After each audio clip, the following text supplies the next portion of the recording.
Well, good morning. I'm Brent Adams here with your Rural Strong Morning Ag Report for this Wednesday, December 13th, the 347th day of 2023.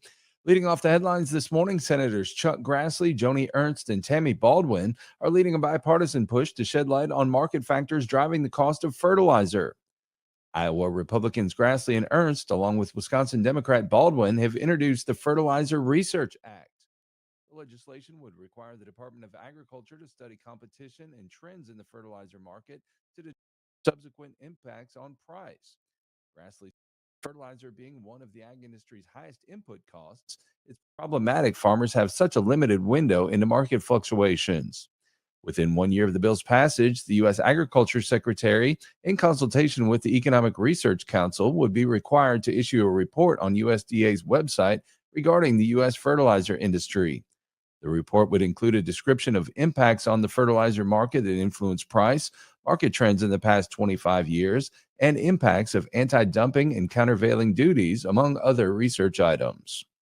Well, the farmland market in 2023 saw some new highs in prices paid for acreage. Randy Dickut, farmland specialist with Agricultural Economic Insights, says buying land in the new year is going to require more borrowing than it did this year. My take is, gosh, in a lot of parts of the Corn Belt, it takes $3 million to buy a quarter section. And how many $3 million are there lying around in that neighborhood? So I think there's going to be next round of land buying coming up, a little more borrowed funds. And so that becomes more expensive. And that really makes a difference because you're going to have to support that payment from other income from the farm. So higher interest rates, the cap rate expectation or return on that farmland is going to change, I think. He says 2024 is going to look a lot different than the last few years. We've been used to low interest rates, low treasury rates, where 2-3% return on farmland was acceptable. Now treasury rates are around 5%. Are they going to go high and stay higher longer? And so that expectation, I need a better return for that farmland. So do I get better rent or does the value come down some? So I think that may play out, but there's still a lot of things going on. The cost of farming will be a big factor in the farmland market. Lower input prices, farm incomes, where will they land? Commodity prices are lower. World uncertainties. U.S. still has the most stable land market and so forth. So it's a place to invest and keep for the long term. But I think there'll ultimately be some challenges on the farmland prices in 24. We'll see if it's just a softening, or I don't think it'll be more than that, but I think it'll give it another pause. That's Randy Dickut with Agricultural Economic Insights. Well, state pesticide labeling rules that differ from federal EPA rules could be a target in the next farm bill. Washington Representative Dan Newhouse told the House Ag Committee that some states, without naming them, have gone beyond EPA's rules already unpopular in regulating ag pesticides. Some states have begun to regulate pesticides in a manner counter to the decades of scientific guidance from the EPA. Ag Appropriations member Newhouse says the uncertainty on EPA-approved science-based labels will erode access to critical pesticides. It will threaten crops, grower incomes, conservation practices, public health, vital infrastructure, and ultimately raise food prices for families amidst record-high inflation. Newhouse supports the Agricultural Label Uniformity Act to reaffirm pesticide label uniformity and prevent state and local governments from adopting inconsistent labeling or packaging that disrupts access to these vital tools. Newhouse concedes states have authority to regulate pesticides in their jurisdictions, but can't impose labeling requirements on top of or different than the scientific findings of the EPA.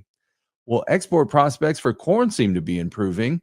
Here with the details is USDA Radio's Gary Crawford. USDA says supplies of corn globally and in the U.S. could be described as relatively abundant, especially in the U.S. after this season's record crop. And USDA Outlook Board Chairman Mark Chekhanowski says, of course, with supplies up, prices are down.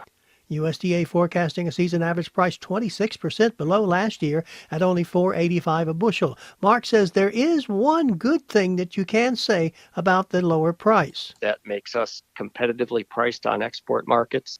As a result, USDA adding 25 million bushels to its forecast for corn exports, taking them up over the 2 billion bushel mark, 26% higher than last season. Just reflecting a recent sales pace, and again, as I mentioned, competitively priced U.S. Corn on global markets. And we've seen a lot of sales to many markets, especially here lately to Mexico. Gary Crawford reporting for the U.S. Department of Agriculture. And finally this morning, prices for most foods fell last month, and food inflation is at a 2-year low. Here one final time is Gary Crawford. In a so-called normal year, grocery store food prices usually go down during November with all of the holiday supermarket specials. And indeed, for the first time in a couple of years now, that is what happened last month. According to the Consumer Price Index, food at home prices or grocery prices fell by 0.5% in November. 0.5%. Agriculture Department economist Megan Schweitzer says November's grocery prices were only 1.7% higher than November a year ago. And that's the slowest year-over-year growth in food at home prices in about 2.5 years. So you might say this latest CPI report, definitely a consumer-friendly report. Megan told us, of the 22 food categories that we track, we saw price decreases for 15 of them from October to November of this year. Some foods in November were costing less than they did November a year ago, including eggs, fresh vegetables, pork, dairy products, and fish and seafood. Gary Crawford for the U.S. Department of Agriculture. Well, you can keep up with the latest in the world of agriculture by subscribing to the Tractors and Troubadours podcast from Rural Strong Media. Each week, I bring you agriculture industry newsmakers, hot-button industry issues, educational features, and the best in traditional country music. The Tractors and Troubadours podcast can be found at ruralstrongmedia.com or wherever you get your podcasts. We also invite you to join us daily on Rural Strong Radio, our 24/7 streaming radio station, found at ruralstrongmedia.com or on the Live 365 streaming radio app for your mobile device. Each day, we bring you our award-winning agriculture programming, as well as the best in traditional country music, mixed in with a little bluegrass, western swing, southern rock, inspirational music, and now featuring your country Christmas favorites. Again, the place to find Rural Strong Radio is ruralstrongmedia.com or the Live 365 streaming radio app. We're portable, so take us with you everywhere you go while you're working on the farm or ranch. We'll get you through those long, challenging days. Well, I'll be back again tomorrow with another Rural Strong Morning Ag Report here on Steve Shetler Media.